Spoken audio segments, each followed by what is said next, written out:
Welcome to the Growing in Love for Life podcast, where it's all about saving and strengthening your marriage and creating the relationship you really deserve and want to have.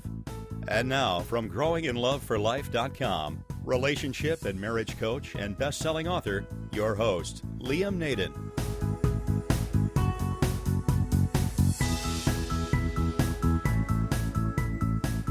This is episode 55 of the Growing in Love for Life podcast.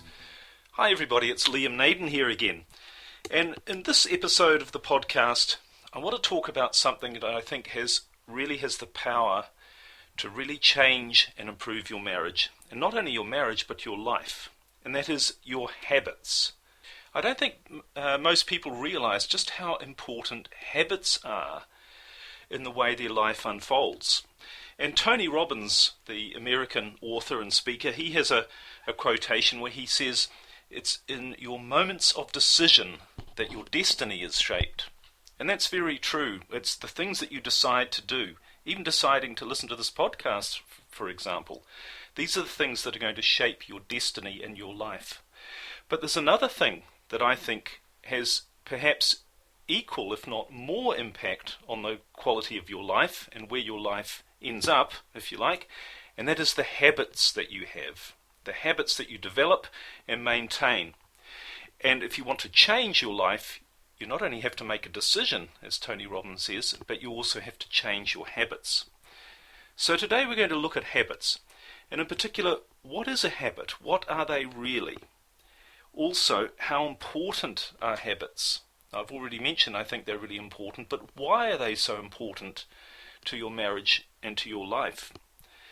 And when we've done that, perhaps in more detail, we're going to look at what are some of the most important habits that you need to have if you want to not only save your marriage, but strengthen your marriage. In other words, take your marriage from where it is now to where you want it to be. What are some of the very specific ones? And I'm going to give you some very, very specific ones that I've learned from observing people in great relationships and people in not so great relationships. And actually some of these habits and several others, many others, are things I talk about in great deal in my marriage saving programs, my 7-day Stop Your Divorce and my 30-day Save Your Marriage Relationship Transformation program. But I do want to give you some insights in this podcast as well about those. And finally, the question people always ask, well, how do I change my habits? It's very well to know what my habits should be and how they should be different from what I'm doing now, but how do I change them? And particularly, how do I change them as quickly and easily as possible? So we're going to look at that as well, and I'll give you some very specific things you can do that will show you how to change your habits quickly. Okay, so what is a habit? I mean, we all talk about habits and good habits, bad habits, but specifically, what is a habit? Well, a habit is something that we do on a continual basis without giving it any conscious thought. So it's something we do more than once, we repeat doing, but we don't really think about what we're doing. It just sort of happens. Now, habits can be good and habits can be bad. And of course, habits are vital to our survival and our functioning as human beings. If we had to, think consciously about everything we did, we would do a lot less in our life, and we'd also get very confused. For example, if you had to think, am I going to brush my teeth this morning? That's going to use up a lot of mental brain power thinking about things that you really don't need to think about on a continual basis. So that's what a habit is. And as I said, they're very important in our life because it's the little things that we do on a daily basis, on a regular basis, that determine what our life turns out to be like. So if you have good habits, I'll give you an example. Financial habits. If you're in the habit of spending more money than you earn, then you're going to end up in a very different place in 5 or 10 years' time than if you were in the habit of saving money. An example is if you decide, no, I'm not going to buy a cappuccino every day and I'll save the $5 and invest it, you're going to end up with a different result in a year. You're going to have some money in a bank account that you wouldn't have had. Whereas, as I said, if you spend more than you earn, you're going to end up in debt and with financial problems. So that's an example of why habits are so important. But what most people don't realize, we can see that when it comes to our finances. We can also see it when it comes to our health. You know, if you're in the habit of eating good food rather than bad food, and if you're in the habit of exercising rather than not exercising, you know that you're going to end up in a far better physical shape than you would otherwise. So we know this we know the importance of habits when it comes to our finances and our health. But interestingly enough, what I've found is that most people, particularly people who are having problems in their marriage or in their relationship, they've forgotten that one of the major determinants of their marriage or their relationship is the habits they have. And one of the things I do in my programs is I get people to look closely at the habits they have surrounding the relationship, and usually people are quite shocked, and they don't realize what they've been doing on a very gradual, regular basis that has created damage to their relationship, that has made things, you know, people say, oh, all of a sudden my marriage, I'm really surprised it doesn't seem to be working. But if they look at their habits, and this is what I suggest perhaps you could do, and we'll get into a bit more detail later, but if you look at the habits that you have in your relationship, I'm sure you will see that they directly contribute to where your marriage is right now. So as I said earlier, habits are a good thing because it enables us to function and free up our conscious thinking for doing things that we enjoy and better things in our life and improving our life. But habits are also can be destructive, and these are the areas that we need to change if we want to improve our life. So I hope you can see the importance of your habits and the significance of them, that not only with your health, your finances, but with your marriage, with your relationships, where you are right now is the net result of the habits that you have created and that you consistently use, which of course is what a habit is, to get you to where you are now. That's it. So let's look in detail at what some of the habits are that you could have, that you could develop, that are really going to make a significant difference to improving your relationship, your marriage. And I'd be pretty certain that probably most of these things are not habits that you currently have. In fact, you've probably got the opposite habit. So let's just look at, I've picked out 4. I mean, there are lots of habits, obviously, and what I'd really encourage you to do is to go away and really think and observe the way you interact with your husband or your wife, and say to yourself, what things do I do on a regular basis that I don't really think about, but are just things that are habits with our relationship? And are they helping or are they harming our relationship? And if they're helping, how can I do more of it? And if they're harming our relationship, how can I replace those habits with habits that aren't going to harm our relationship but are actually going to improve them? And I'd also be willing to almost guarantee that if you're having troubles in your marriage, that your bad habits, if you like, the ones that are more destructive to your relationship, are probably much greater in number than the habits that are going to improve your relationship. So that's really worth thinking about and really doing a stock take on your life, if you like, and on your habits, and really thinking about what do I do without really thinking on a regular or even a continual basis that is not helping my situation. And maybe as I go through these 4 that I've identified amongst the number of habits, good habits you could have, but as I go through these 4 habits that I think are very powerful habits to improve your marriage, you could think about how you could incorporate them into your marriage, your relationship.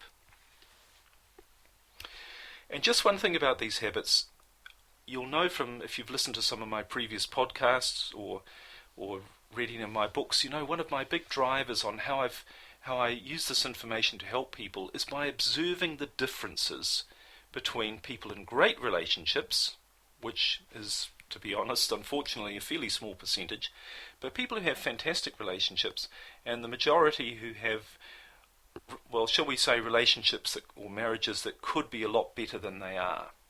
And one of the big things is not only it is the habits that people have around their relationship. And these 4 habits that I've picked out are ones that people who are in great relationships have. And because they're a habit, they don't think about it. It's unconscious. This is just the way they operate in their marriage. So we'll look at these 4, and then I'll show you how you can change your current habits to these habits. All right, well, the first habit of a great relationship that I think you need to really develop if you want to improve your marriage and save your marriage is you need to develop the habit of avoiding negativity. You know, many people, and particularly when we've got problems in our relationship, what we tend to do is we focus on those problems. And we think, I just want to fix this problem. If I can fix this problem, everything will be right. But what happens is the more negativity that you have in your life, the more that you tend to develop, because negativity is nothing more than a habit. It's what you focus on. And if you focus on your problems, if you focus on what is wrong with your marriage, your relationship, or your life for that matter, and you know, these habits are things that are going to improve your life, not just your marriage. But if you focus on those negative things and the problems, guess what's going to happen? You're just going to get more of them because you're in the habit of focusing on what's negative. So if you want to break that pattern, if you want to see more positivity in your life, then you have to focus on the positivity. And this isn't just positive thinking or new age quantum physics or anything like this. This is practical reality. This is how it works. And I really challenge you with all of these 4 habits that I'm going to share with you, but maybe particularly this one, is to just try it. Try it consistently. I'd say try it for a week, but if that's too long, just try it for a day and just see if you don't think that I'm actually right here. But if you spend a day where you develop the habit that you're going to avoid negativity, in other words, be positive, then you'll be amazed what happens. Because all of a sudden, you know, negativity can't feed on positivity. If you're refusing to be negative about things, then you simply will see the negativity go away, disappear out of your life. So what do I mean about avoiding negativity? Well, negativity comes in many forms. Firstly, in communication. You know, I talk to couples who, before they go on my programs, one of my programs, or both of the programs in fact, I talk to couples who often have never said a positive thing to each other in a long time. They spend their time focusing on their problems. And I see this particularly with couples where one person wants to leave the marriage and the other doesn't. And the person who wants to save their marriage comes to me and says, you know, I'd really like to save my marriage. And I say to them, well, why does your spouse want to leave? And the real reason the spouse wants to leave is because they're not happy. And the reason they're not happy is because usually their relationship is filled with negativity. It's all about problems. This is also why people go off and have affairs. It's to get away from the negativity and the problems of their current situation. It's an escape, if you like. So this is why you need to avoid all of that negativity. Just cut it out of your life. Just say, in my communication with my spouse today, or for the next week, but certainly for today, I'm just not going to say or communicate anything that's negative. And if I can't say something positive, I won't say anything at all. You know, you don't need to stay in a negative conversation. You can walk away from it. You can say, oh, sorry, I've got to go and watch some paint dry. Or you can go and do something else and just say to yourself, make this commitment to yourself that you are not going to get involved in negativity. 2 other things to do to stop being negative and put more positivity in your life. And again, I should make the point, I'm not talking about positive thinking. I'm not saying, you know, make things up that aren't true, but just take out the negativity. You don't need to replace it with a bouncing fake positivity. You just need to get rid of the negative thinking. So the other 2 areas where you can get rid of negativity is your firstly we talked about your communication with your spouse, but 2 other areas. The first one is your focus. I know you've probably got lots of things going wrong in your life, but you've got lots of things that are going right as well. And you have the choice, and it's a habit, of what you focus on. So focus on what's going right in your life. Every time you feel yourself with that dreaded feeling of, things aren't going well, just think, what could I be grateful for right now? Change your focus. Take it away from that something negative, and just put it on something positive. And this is what people who have great lives and great relationships do. Now, that doesn't mean they don't have negative things happening, but they don't choose to focus on them. You have that choice. You choose to focus on something that you could be grateful for, that you're positive, that you could feel positive about, not negative. And another thing, and this is a bit of an aside, but it's incredibly powerful, and I could spend a whole podcast talking about this. I could probably spend a whole podcast talking about all of these points, but I'm just trying to obviously give you an idea here. But I'll just mention this. Try this for a day. Stop watching the news. Stop buying into the negativity that's going on around you in the world. And as I say, I could talk about why you should do this, because your reaction is, you have to stay informed, and you know what happens if something that goes wrong that you don't know about. Believe me, if something's important that you need to know about, you'll find out about it, because 99% of your friends, they're all glued to the news, aren't they, on a continual basis. So stop watching the news. Cut that negativity out of your life. You don't need it. And again, just see what happens. Just try it for a day. So that's the first important habit. Avoid negativity.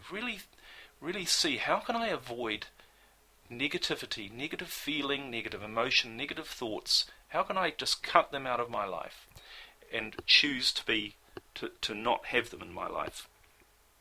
Okay, the second powerful habit to develop, these three here really, the next three, are specifically focused on your spouse, on your relationship, whether it be your husband or your wife or your partner. So the second habit that you can really get into, and this is what people in great relationships do, is pay your spouse compliments. Now this is something you need to make a habit. And by a compliment, I'm not talking about just a false, you look nice today, dear, or something that you just do without really thinking, but something that you genuinely feel. Pay them a compliment. And I don't mean just saying, I love you. This is one of the things that people say.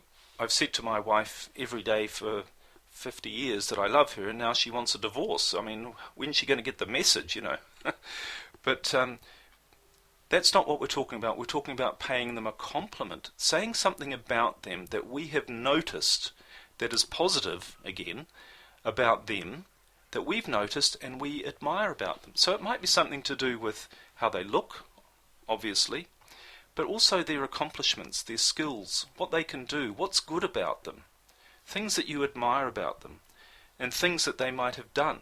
So pay them a compliment and say, hey, look, I really admire the way you did that, or I was just thinking about how good you are at doing that, and I just thought I'd remind you, I think you're great at that, or that's a great thing you've done, something you've achieved, or something you're working towards. So pay them a compliment.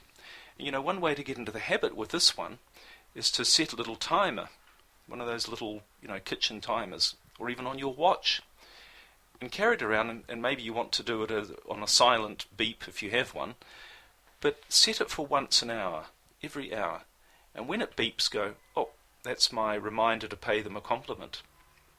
And this is what people in great relationships and marriages do. They just pay their spouse a compliment because they are in the habit of seeing the positive things that their spouse does and is. So really think about that one. This is a really powerful habit that you can get into, that once you do these things, they are going to make a major positive difference to your marriage and your relationship.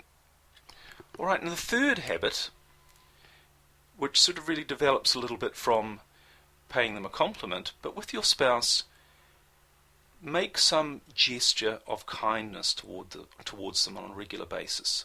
When was the last time you asked them, can I do something for you? Is there a way I can help? When was the last time you looked at them doing something, maybe in the kitchen or the garden or whatever, and you just helped them to do it? You just picked up the tea towel or dishcloth and just started doing it, or did something for them instead of them doing it. Not for any reason.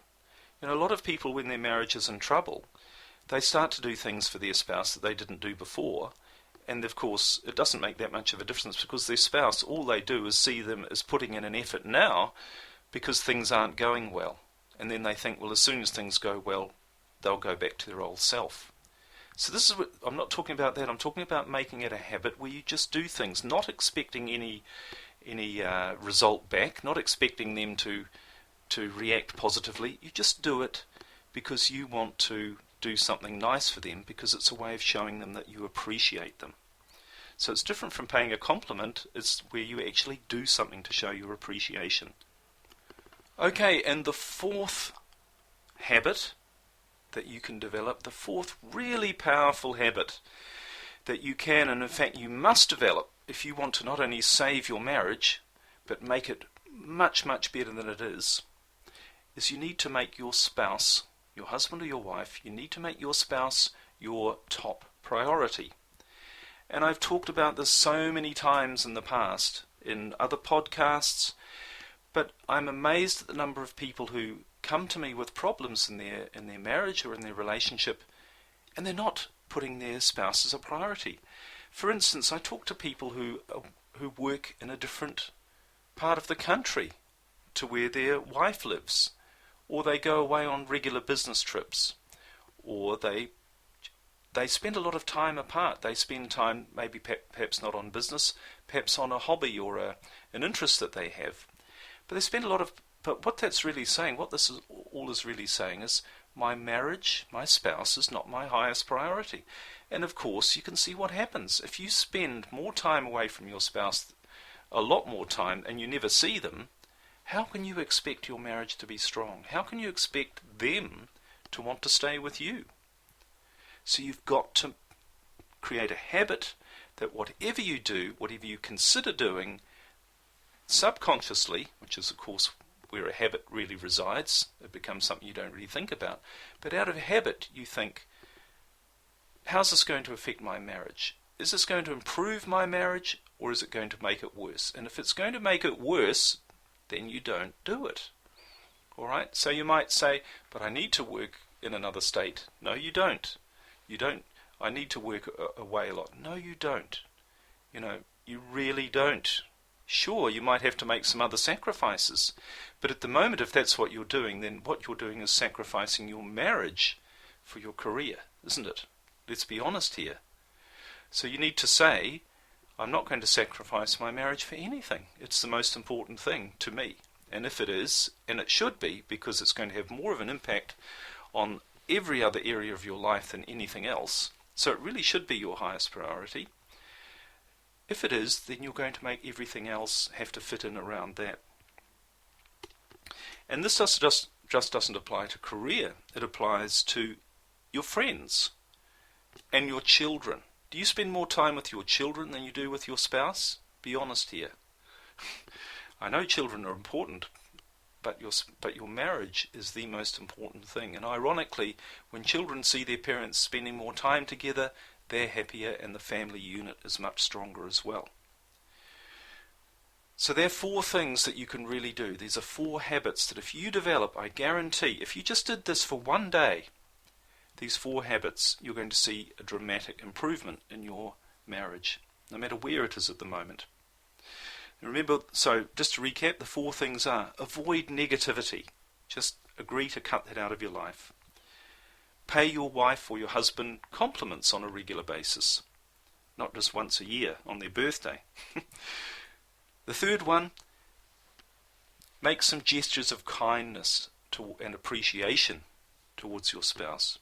Unsolicited, unasked for, just spontaneous. And the fourth thing, make your marriage and your spouse your number 1 priority. Now, as I said, these are all characteristics or habits, if you like, of people in great relationships. So if you want a great relationship, and if you want to save your marriage, if you want to make it better than it is, then you can and must incorporate these habits. Okay, now the last thing I want to talk about is how do you change your habits, because you might be thinking, well, that's all very well, and yes, I'm going to go out there and I'm going to do these things, and then after about half an hour or an hour you forget them, and you're back to square one. Of course, this is what happens with the New Year's resolutions, isn't it? They're often things we say are going to be our new habits, but we get caught up. And it's because we don't know how to create habits. We know what we want, we know what we should do, but we don't do them. In fact, I think one of the biggest problems that we have is not knowing what to do. We do know what to do, but we don't know why we're not doing them.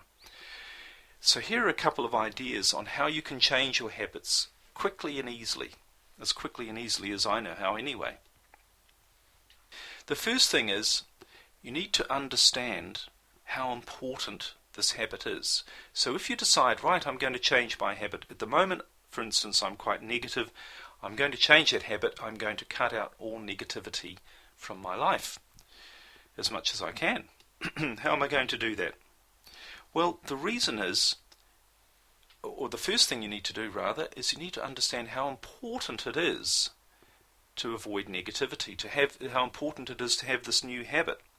And in fact, the reason you have your current habit is because you see there's more benefit in having that habit than in not having it, and then in having the opposite. So what you need to do is to understand how important this new habit is and all of the benefits that you're going to have if you have this new habit rather than the old habit. So what I suggest here is take one, say avoid negativity, and write down a list of all of the benefits that you're going to have if you can actually cut negativity out of your life. And you need to make as long a list as possible. And they could be things like, well, if you don't have negativity in your life, you're going to feel better, you're going to be healthier, you're going to look better, people are going to want to be around you more often, your husband or your wife is going to want to be around you more often, you're going to attract more positive and interesting people into your life, you're going to enjoy life more, there's going to be more fun. So the list could go on and on and on. So you need to make as long a list as possible of all of the benefits of having that new habit, because what that's going to do is that's going to get you excited and motivated and create a switch in your brain to say, that's the habit I should have. And really work on that. Create as long a list as you possibly can. And the second thing you need to do is you need to practice. Now you do need to put in a bit of conscious effort, and that's why, earlier I mentioned about using a timer so that every hour the alarm goes off to remind you to do something that is in your new habit. And there's a very good book called Psycho-Cybernetics, very old book, but in it the author Maxwell Maltz, he relates that habits normally take about 21 days to develop.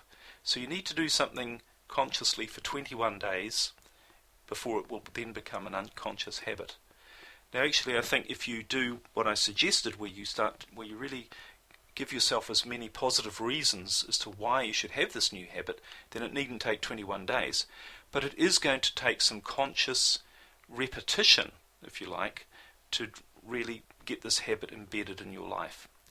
But it is so going to be worth it. So it might take you a day. And the other thing is you might slip up occasionally. Don't beat yourself up. Just get back up on the saddle and get back in developing that positive habit once again. And gradually you'll see, and quite quickly you'll see, your old habit replaced by your new habit. And more importantly, what you're going to see is you're going to see the benefits. You're going to see the changes in your life. Because if you want change in your life in any area, in your relationships as well as your finances, your health, your happiness, in any area of your life, if you want change, you have to do something different. And this is at the core of my marriage programs, is showing people what they need to do that's different. But you can't, as Einstein said, the definition of insanity is doing the same thing over and over again, in other words, the same habit, and expecting something different. So you need to develop new habits. But the great thing is when you do, you're going to see some dramatic changes, not only in your marriage, but in your life in general. So I'm sure if you just take on board the 4 habits we've talked about, and think about any other habits that you could change, and really start to be aware of what habits you have. Are they helping you in your life, or are they hindering you? And then make some moves to change it. If you do that, you're going to see some really dramatic and positive things start happening in your life. So I hope I've convinced you in this podcast of the power that habits have to save and strengthen your marriage and to give you as great and as happy a life as possible. I hope this information has been useful. If you'd like to learn more, please go to my website, liamnaden.com. And if your marriage really is in trouble, if you really would like some guidance on how to get things back on track, create the marriage you really want to have, please look at both of my programs. I have a 7-day Stop Your Divorce program. It's a 7-day structured program that will really help you get things away from the divorce arena and back onto a level playing field in your marriage. We'll stop that happening. And I have a 30-day relationship transformation program, which goes into much more detail about how you can really rebuild the connection, the communication, the intimacy, and all of those things that are important, all of the components in a great marriage. So please check those out. Thanks again for listening. Thanks for being a subscriber. And I look forward to talking to you again soon. Bye for now.